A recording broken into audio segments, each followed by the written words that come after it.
hold with the President will be leadership in implementing our common agenda, the Secretary General's Our Common Agenda.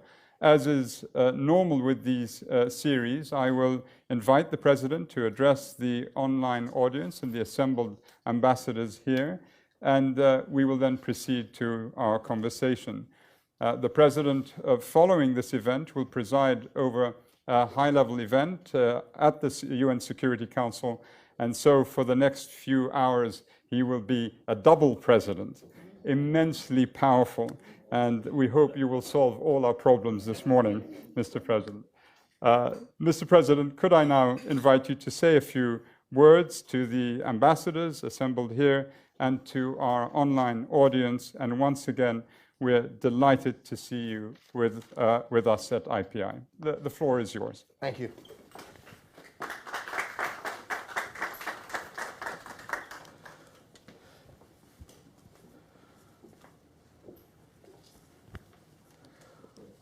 Prince Zayed Raad Al Hussein, Your Excellency ambassadors,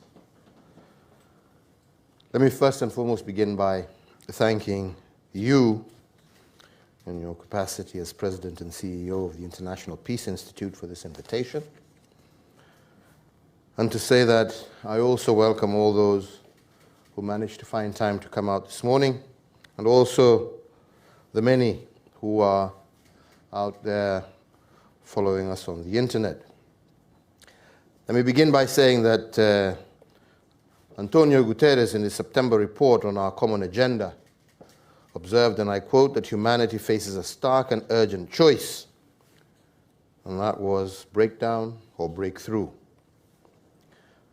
The Secretary General regretted the present instability of multilateral institutions to deliver bold solutions to the COVID-19 pandemic, to issues related to climate change, sustainable development, and protracted conflicts across the globe.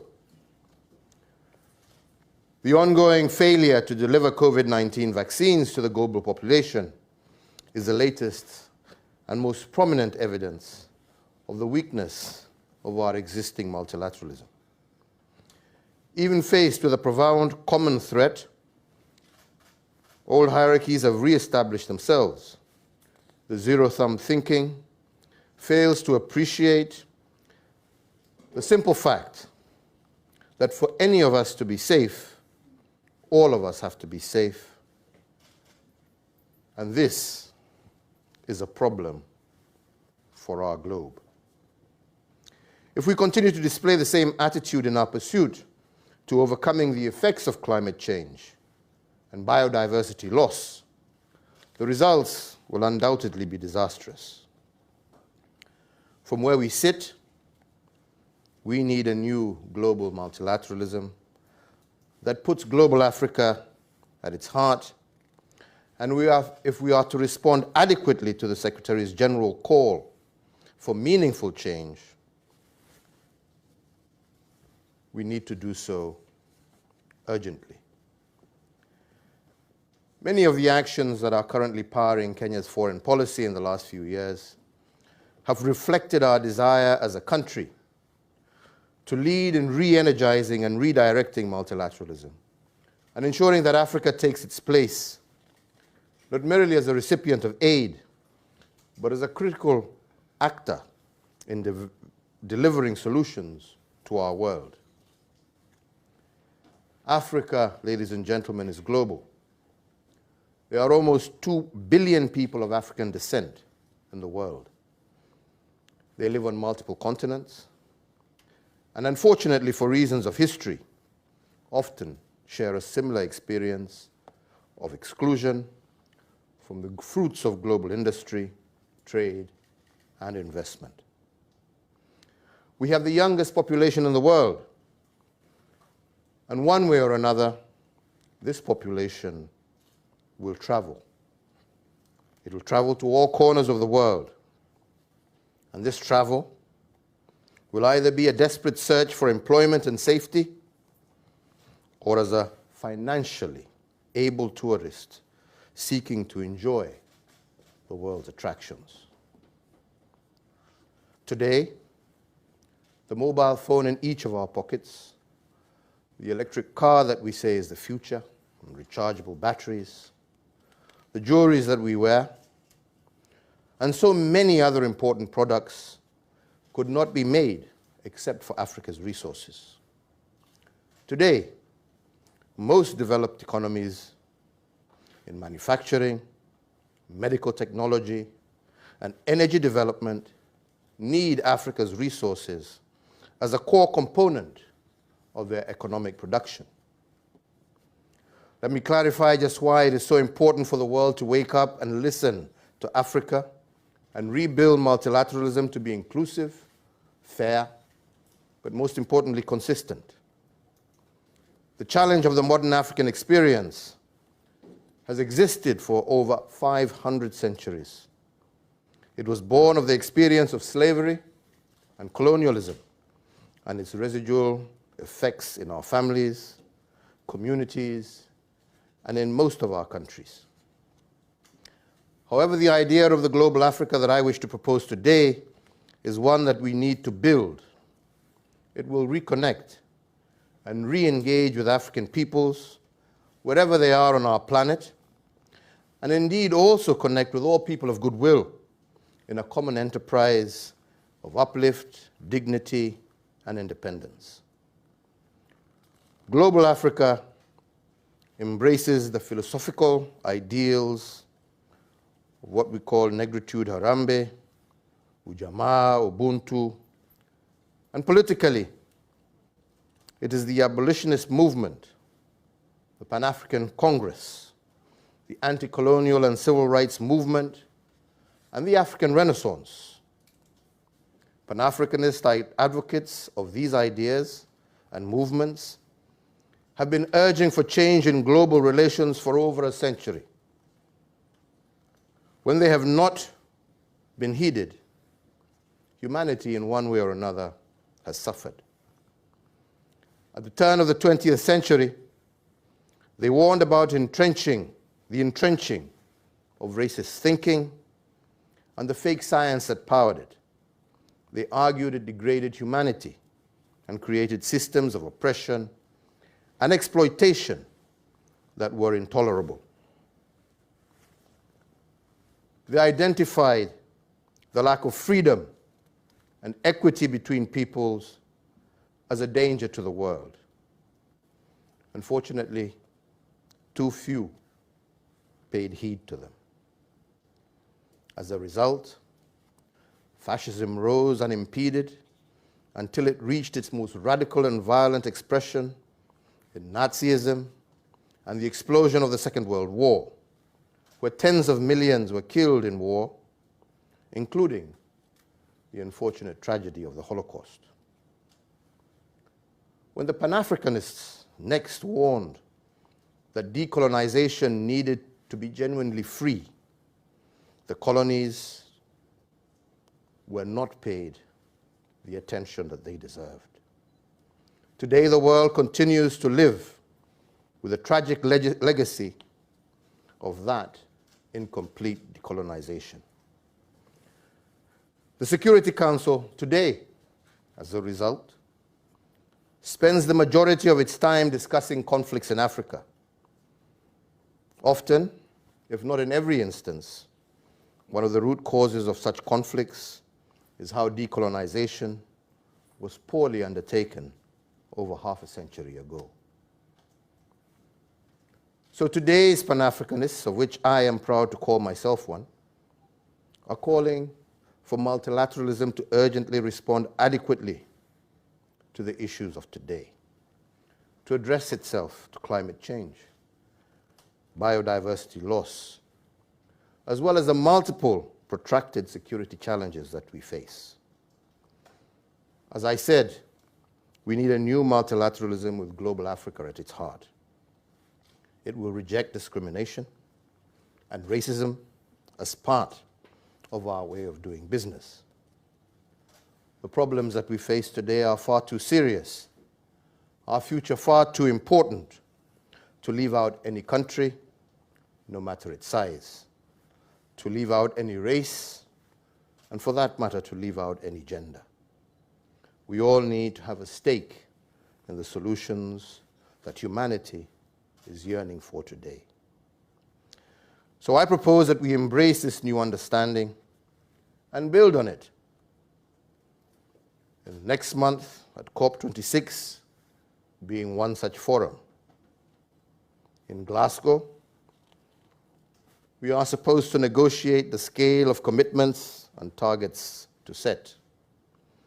What should power these negotiations, I believe, is the ambition to provide Africa and the broader developing world with a viable path to rapid industrialization as part of our global journey to net zero.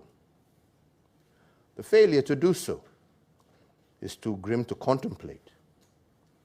Today's political and economic refugee flows across our borders will be tiny by comparison to what will happen if we fail to act today. Seizing this moment, on the other hand, will have major benefits for all of humanity. Take, for instance, the green industrial park that Kenya is developing on the outskirts of a town called Naivasha, where we have over 10,000 acres to house manufacturing concerns that will almost entirely be powered by green geothermal energy.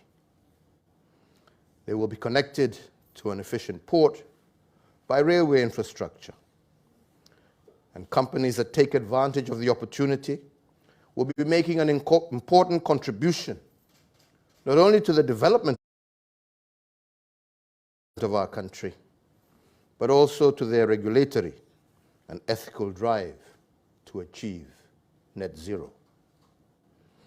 Kenyans will benefit from decent employment and rising prosperity, and our continent, and indeed the entire global South, are filled with such opportunities. As many of the workers in the wealthiest economies age, their retirement needs require higher returns in order for developed countries to be able to afford them. Africa, its young population, and its need to develop is a logical investment choice to earn these returns.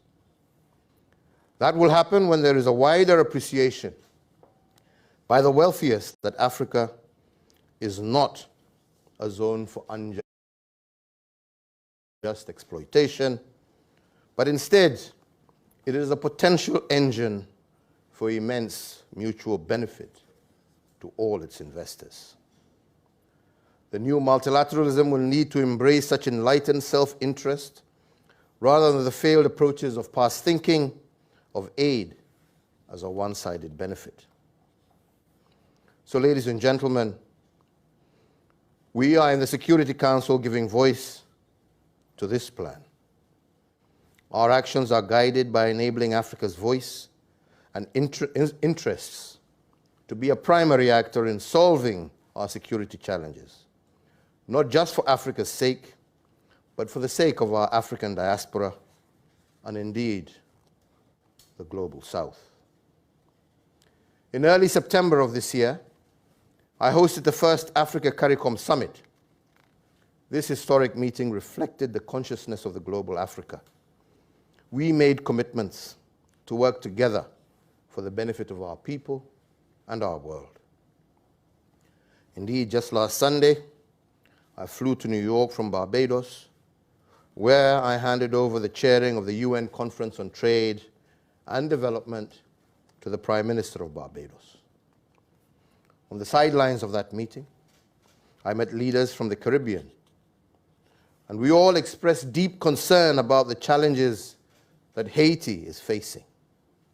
And we all believe that we need to do more than empathize from a distance. Haiti happens to be one of the situations in the Security Council whose multiple crises concern Kenya the most. As part of the Caribbean, Haiti is part of the Africa's African Union's 6th region. We are joined by bonds of ancestry and a cultural heritage. So we all feel that it is our duty to demonstrate our solidarity in the same way we did early in the year by enabling global vaccine procurement for the Caribbean countries in ways that were unimaginable in pre-COVID times. Through the African state-driven AU Africa Vaccine Acquisition Trust, we have been able to offer Caribbean countries the benefit of Africa's economies of scale in pricing and procurement. Motivated by the same consciousness of a global Africa, I look forward to soon facilitating a meeting that will assemble Haiti, Africa, CARICOM, and other global partners to demonstrate practical solidarity for the people of Haiti in line with their own priorities. As we will start later this week on the 15th with the A3+1 hosting an outstretched hand of global Africa. And to this end, my administration is crafting a training and capacity building program for Haiti. And we will commit to offering 2,000 places for Haitians in our military, police, nursing, teaching, government administration, and criminal justice training institutions. We will seek partners to help co-finance these opportunities. Haitians clearly need more than emergency and humanitarian assistance. They need sustainable development assistance in order for them to come out of their current problems. I also urge the Security Council to take steps to strengthen the mandate of the United Nations Integrated Office in Haiti so that it is fit for purpose. Indeed, yesterday in my meeting with the Secretary General, I urged him to take every available step to escalate the development support to Haiti. So, ladies and gentlemen, as I bring my speech to an end, in order to have time to respond to some of your questions, I hope what I have tried to outline in these few minutes is a new way of working together globally and arguing that embracing, thinking, and consciousness of global Africa can make a difference in facing today's challenges wherever they may occur. And that is why I urge you to reposition Africa and its diaspora in your imaginations if we are truly to bring a new multilateralism to life. Unity on the national and global level is what will enable us to bring peace and prosperity in the world. This is what has inspired my promotion of the idea of the global Africa, an idea whose time, I truly believe, has come. I thank you all for your kind attention. Thank you very much.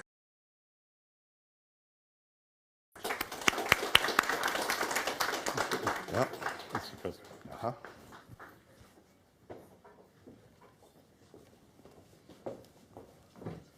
Your thinking, your proposals, not just for the globe in the context of the common agenda, the Secretary General's common agenda, but Africa's positioning within it.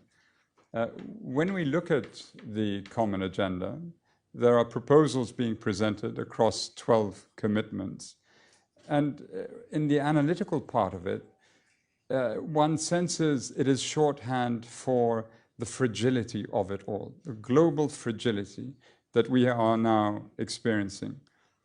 You will shortly be presiding over the high-level debate in the UN Security Council on a theme of diversity, state building, and peace. My question to you is, why is it in so many countries, too many countries, global north, in the global north and in the global south, that national identity is so fragile, so prone to seemingly the stronger localist influences of kin, ethnicity, tribe, religious, linguistic affiliation, skin color. I'm sure you have, because you're an extremely thoughtful head of state, you have some opinions on this, and if you could share a snippet of what you might be saying in the Security Council, we'd be grateful. Well, thank you very much. And I think just going back to even what we were just talking about today, talking about what the Secretary General has laid out as an overall agenda, what indeed is the problem? The problem, I believe, is the issue of inequity. Inequity across borders, inequity within borders. And I believe this is what has given the greatest rise in terms of extreme positions that have become the norm, as you say, the growing nationalism, the growing ethnicization of politics. This has been critical. I believe the second part has to also do with lack of inclusion. People feeling that they have not been included in mainstream thinking and in mainstream development. So equity, exclusion, I believe, are the key drivers that have resulted in this fragility. And unfortunately, the last, I believe, is also equally ignorance. Ignorance because you feel that if you look after yourself, you have resolved the problem. And we have seen this, for example, in the kind of thinking that has revolved around vaccine nationalism. Forgetting that with our interconnected world, no matter which way you go, nobody in this globe is going to be safe until everybody is safe. And therefore, the principle of equity in terms of distribution and access to financing is just as important to the global north as it is to the global south. And it is not possible for you to isolate yourself, vaccinate yourself, and think and consider yourself to be safe if you haven't brought on board the rest of the world. Yeah. And I think that is also equally a great contributor. So if we deal with just that issue of, I believe, of equity and understanding that we need the multilateral system to work not just for some of us, but for all of us, and to work in a manner that also results in people feeling included in that shared prosperity and shared opportunity, I believe we would be a much stronger, bolder, safer world than the current direction that we've taken. Yeah. And that applies whether you look at climate change, whether you look at protecting our biodiversity, whether you look at conflicts within countries or between countries. Yes. Those principles are the ones that I believe strongly need to be addressed. So if you could permit me to pivot off the very remark you just made and look, first of all, at the internal condition. And this is not, we're not speaking here of Kenya, but any state in such a position. The Secretary General, in his first proposal under the first commitment, speaks of the need for states to rewrite the social contract. And I think he was thinking broad. Most states have polarized societies in the global north and the global south. People the world over, and you have pointed to this in the context of climate change, feel their governments don't represent their best interests. So the Secretary General doesn't also propose how the social contracts should be written. In thinking of the how, what would you propose to the Secretary General as to what is the best way for states to approach this? I think the first is to acknowledge there is no one-size-fits-all situation, that there is no one formula that is going to be put in place that will redefine or fix the problems. We have to look at each situation within its own respective context. And I don't want to talk about other countries, but let me use my own country as an example, where we have, over the years, transitioned from a one-party state to a multi-party state almost now, I think, 30 years ago, when we went through our transition. The idea being that by creating greater democratic space, by allowing more political parties, that would be a panacea. Only for us to realize that the panacea is not, it wasn't just in itself a panacea. Yeah. Because, you know, we had other issues that we needed to take on board. We had issues of ethnicity. Yeah. And competition between ethnic communities that would not necessarily be solved through traditional democratic institutions. Let's go to the poll and cast a ballot. I win, you wait. No, because that, in some instances, for example, Kenya, led to the feeling that there was a winner-take-all. So that if you entered into an election, you went into that election with a view of winning, and if you didn't win, there was tension and rising hostility. To us understanding that, look, this can't continue. We need to be able to embrace one another. To embrace one another while at the same time allowing for diversity in our politics. But that diversity not to the extent of tearing at the fabric of what is our Kenyan nation. So by being inclusive, by reaching out, by not having a winner-take-all scenario, but by saying, okay, despite the fact that you've been into a competitive election, I need to also be able to reach out and include. Until such time as our society fully develops to be fully integrated, to the extent that ethnicity no longer features as an issue in the national debate. That even if indeed what should actually feature is our cultural diversity and our ability to celebrate that cultural diversity, but not that ethnicity to disintegrate the fabric of the nation. So we, and is what we called our in Kenya we called it our handshake of reaching out, despite the fact that there were those who won and there were those who lost, recognizing that in our particular situation, there can never be winners and losers. Yes. We need to be able to find a system that incorporates everybody so that that element of inclusivity is felt. That element of everybody participating is felt.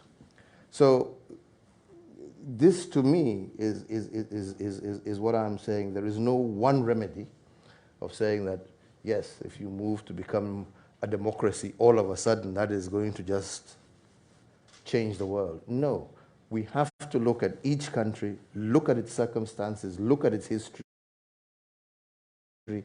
look at the factors that are at play, and be able to see how we incorporate those to the greatest extent possible to achieve those three things that I had said of inclusion, equity, and a sense, you know, of being. Of belonging. Of belonging. Of belonging. Yeah. What you're saying speaks very much to my mind. I come from Jordan. We are connected by the Great Rift Valley, so we're at the northern tip. post-independence, as we tried and endeavored to build the modern state, we recognized we had to also detribalize the state, that our tribal societal makeup is valued and the traditions are valued, but in the operations of the state, they had to be diminished because otherwise the state wouldn't function. And I can say, I think quite fairly, that we got halfway. We couldn't achieve what we wanted to, and we can't go backwards. And I think what you're saying is, how does one achieve this balance almost between preserving the character, but not at the expense of the operations of the state? If I could stick with Kenya for one moment. The courts delivered a rather sharp verdict on the Building Bridges initiative, which you presented, but not on the substance, on the technical aspects of it. It had many supporters in Kenya, and there were some detractors as well. The detractors say that the one aspect of the 9 points missing was a sort of the retrospective, going back in time. Which was present in the Kenya National Dialogue and Reconciliation, Article 4. This is difficult for almost every country. Every country finds it difficult to go back in time.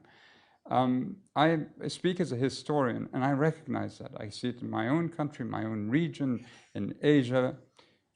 Is there a way, do you think, that all of us collectively can recognize that we have many things to be proud about as humans, as nationals of our countries, and that we need, in a very sort of careful way, technical way, not politicized, not to sort of begin a deeper look into each country's past, whether in the United States, and the history of racism, slavery certainly, Europe, filled with ghosts that they haven't been able to disentangle, and the rest of us also unable in one way to.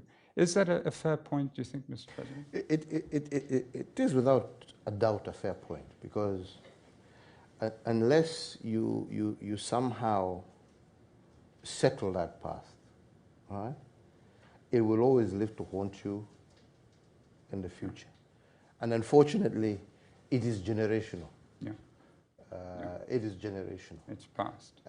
And it has to be dealt with. But again, there is no one formula that fits all. And I believe every country, every society has to find its way of reconciling itself, yeah, with its past. Yeah. We've seen recently the offer, for example, by Germany to reconcile itself with its past in Namibia. Yeah. Some have accepted as that is a way forward. Others have rejected it. There is need for them to find amongst themselves, a common position to be able to deal with those past injustices, but to deal with it in a manner that does not also complicate or stall the possibility of making future progress. Yeah. I, for example, in Kenya, as you said, in the context of Kenya, how I am looking at it from the point of view of severally at State of the Nation addresses or at our public functions, basically saying, well, I take responsibility for that past. Yes. I apologize for that past, despite the fact that some of those things have happened when I was not even born. Yes. But as a way of saying we want to take that responsibility and calm it in order for us to be able to move forward. I'm working and soon will be presenting something, you know, that will be out there, that will acknowledge Kenya's history. Yes. It's good. Yes. It's bad. Yes. It's ugly. Yeah. As creating restitution, you know, because there are different ways of doing it. You know, we have to look at that and say, okay, this we do in recognition, like I said, of the great things that Kenya has done. That's right. That's right. In recognition of the bad things that we have done, and also in accepting the ugly things that have been passed of our life, of our society. Yeah? Yes. But by acknowledging them, Yes. really just appealing to our people to say, okay, now let's move on. Yeah? That's right. Let us be pupils. That's right. Of our history, yeah? As opposed to people who live in our history. Let us be pupils to ensure that whatever it is we do from here going forward, we always have this stark reminder of the things that we did wrong to keep us on the straight and narrow and to ensure that we never go back. Yes. Yeah? Yes. To those days. So every country, I believe, needs to look at it from their own perspective. You touch on, and I'll just also mention this, because I discovered not too long ago, and here I was, the former UN Human Rights Chief, that my grandfather may have committed an atrocity in 1920, on July the 20th in 1920 in Damascus. The details are sketchy, but it seems he took a machine gun and shot at a large group of people. I only discovered this a year ago. Extremely painful to think that a man who I thought was gentle could have been involved in something like this. But I have to recognize, if it's true, I have to recognize he should have been prosecuted. And as you correctly point out, guilt doesn't transfer under law from one generation to another, but a commitment to restitution where possible, remedy where possible, and never do it again, I think is the point that you... That's precisely the direction I seek to follow. Yeah. Yeah. Could I take you to the long series of points that you raised? The common agenda suggests that there is a common problem. I have a very, I'm going to lead you in questioning here, so please forgive me. You might think it's, but you know, I'm new to interviewing, so I allow myself. My sense is, Mr. President, that we have in the world today, we have a soft regulator called the UN. Most of the treaties our countries sign and ratify are deposited here. It's the repository of most of these treaties. And the Secretary General is there to remind us of the obligations that we have signed up to, the norms, whether it be on trade, or the rules, whether it be on trade, or the way in which we interact. My sense is, and please tell me I'm wrong, because I may well be, that what we have now, it's almost like a football match with a referee who has a whistle.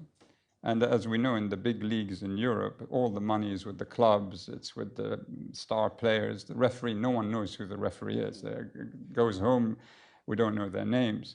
But when the game is played, they decide the game. They decide the points, they decide the violations, infractions, and so forth. What we have essentially is a referee whom few people are paying any attention to. You are supporting the common agenda. You've come through with these proposals on Haiti. You're thinking altruistically. You want the world to think altruistically. But is it a fair point that many other heads of states and governments are simply almost ignoring the UN and not paying attention to the referee? And in effect, almost too powerful. The players are too powerful and the referee is blowing the whistle, warning us of the calamities to come unless we do something. Yeah. Is that a fair point? I would say it is a fair point, and it is a fair point, and that is why we're saying the multilateral system isn't working fairly for all of us. And this lack of recognition that we need a level playing field, that we need a referee who stands and corrects and makes sure that the game and the playing field, like I said, is level, so that everybody feels that whatever the outcome, whichever club has won, it was done in a free, transparent, and fair mode, and you are able to accept those results. But that, unfortunately, is not the situation. We all were there right from the very beginning when we talked about vaccines. We all know the commitments that we made to that. I tell people that Africa has never been as prepared as it was this time to face a pandemic. But yet, despite all the preparations that we made, despite working with global partners to develop COVAX, to develop all these things that we developed, when the vaccine eventually was made available and found, it wasn't distributed in accordance with what we said. Yes. And we found that there were those who kept it to themselves, without care of what we had all previously agreed on. We went through and we have had G7 meetings, we have had G20 meetings, all committing that the pandemic has created a huge problem, especially for the developing countries, and the need to be able to support them through all these various debt relief initiatives in order to be able to release resources that can be applied to the pandemic. Whereas we are grateful that we have had some relief, it is nowhere near what many of us expected. We had the IMF thinking out of the box for the first time, and it's something some of us truly appreciate. Thinking out of the box, how can we support these countries? We had then the issue of the special drawing rights. Here we are. We've agreed that we want to be able to have these additional special drawing rights in order to assist the most vulnerable. But when we have gone through, approved it, we only get a portion, and yet countries that don't need them are not willing to release that which has been available to them to those who really need it. Right? So yes, we appreciate the extent of support, because there has been some. It's like an acknowledgement, but where are we in terms of giving it to the degree that it is required? And the same applies also to climate change. We all are very familiar. I was a participant in Paris, where huge, huge commitments were made, both in terms of adaptation and mitigation. But where are the resources that were supposed to be made available to help countries like ours adapt?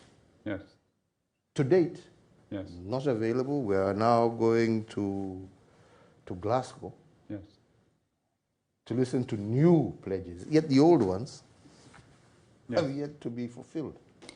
These tells you that we do have a system where, despite the fact that we agree on things, this multilateral system isn't being played on what you call a level playing field.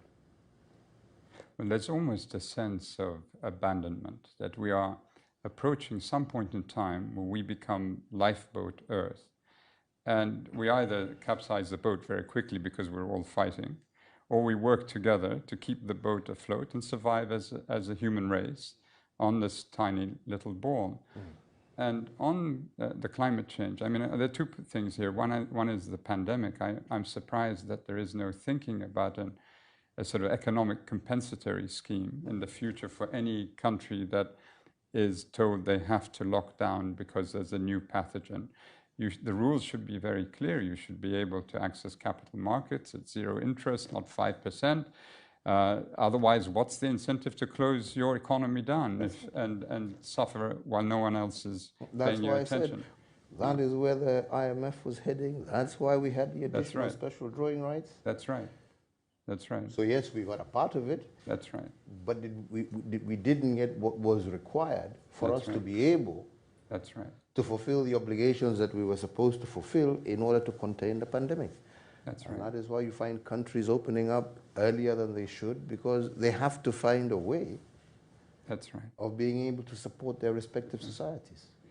Mr. President, speaking about COP26, and you spoke about the low ambition, and indeed this was a theme that emerged from Madrid, and Greta Thunberg and the youth of this globe is constantly telling us we're low on ambition. Kenya is particularly prone in terms of its climate. You're pushing hard for green investment, green manufacturing in Kenya. Could you tell us something about this, what your thinking is on this? Really what we're saying is that resources are available. Commitments have been made, for example, in terms of mitigation, be it in most of the developing world.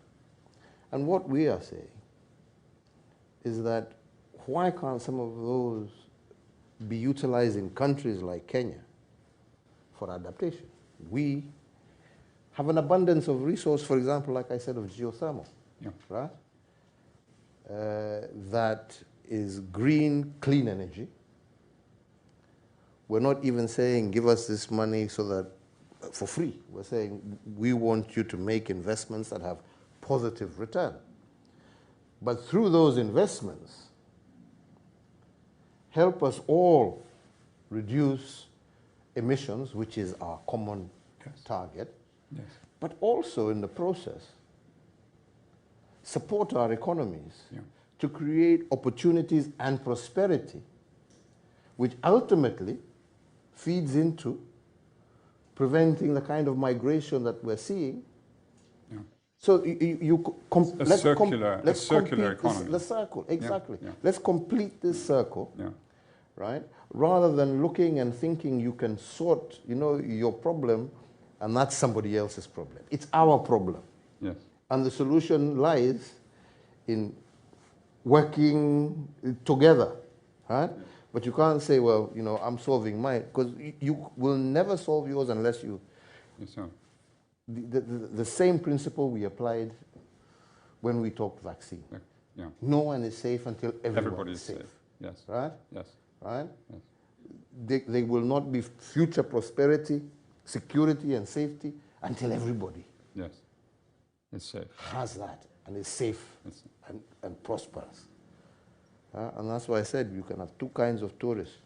Yes. You can have the migrant who is coming to look for jobs and to look for opportunity outside. Or you can have that person coming to be a contributor to the global economy. Mr. President, you're heading to the Security Council in a few moments. So a geopolitical question, if I may. Many of us come from countries that have excellent relations with both the United States and with China. Is there a danger, as the geopolitical tensions between these two countries that almost dominate the global economy, as those tensions continue, is there a danger that the rest of us, to use and borrow a celebrated African metaphor, are the grass over which the two elephants will trample? Yes. Without a doubt, there is that danger, and there is that. And I believe that we need to find a situation that does not lead us to that kind of confrontation. And one of the issues, not only Kenya, but most African countries find themselves in, is you're asked to slot yourself on one side or another. And yet we don't want to slot ourselves on anybody's side. We want to slot ourselves on our own side. Yeah? Right? We want to be on our own side and our own interest, which I believe can adequately be catered for if we had a fair global trade and investment arrangement for everybody. Right? Yes. And so, yes, indeed, there is a threat to all of us. As always, as you just said, when two elephants fight, it is the grass that suffers. If this scenario continues, unfortunately, it will be global trade that will suffer. It will be the smaller countries that will suffer. And it is our hope that we can all have that much greater faith and trust in our multilateral institutions to be able to play a level, to create that level playing field, going back to exactly what we said, so that there are no winners and losers, and we can all end up, being winners instead of being slotted into various pockets. We want to be in our own. We want to succeed, and we want to be able to deal with the world and service the interests of our people and our respective regions. Yes. When I served in the Security Council, there was one meeting where the Americans and the Russians were fighting. I mean, it was very severe exchange of words. And the rest of us were in the middle trying to find language that would calm the situation. The Americans insisted that we side with them completely. So I spoke to my minister and I said, Minister, what would you have me do? They're fighting, we're trying to help calm it down. And he said, well, if the Americans are asking, okay, side with the Americans, but don't upset the Russians. Just the sort of thing that one can experience. Mr. President, we've reached almost the end of our time. Two final questions, personal questions. Looking now for the last few months of your tenure as President of the Republic of Kenya, what do you see as your main legacy in terms of what you leave for the country, and what are you going to do next once you've left office? For me, the main would be what I think we have done in terms of bringing our people. We're much closer together than they have ever been, really, and being able to reduce and remove some of the tensions that have existed in local politics. It has been as a result of that, I believe, that a lot of the infrastructure across the country that we've been able to achieve, focus ourselves on, and the kind of development that we have achieved through devolution in our own country, seeing hospitals grow, access to electricity, access to roads, access to clean water, new opportunities as a result of the investments that we've made in the digital world, creating online jobs for many millions across our country, and internationally being in a position to have, I think, set Kenya on a different stage and level in terms of our global engagements. In terms of what we shall do, we shall talk about that on another stage, on another day. President Kenyatta, thank you so much for sharing your thoughts with us this morning. Thank you. Thank you.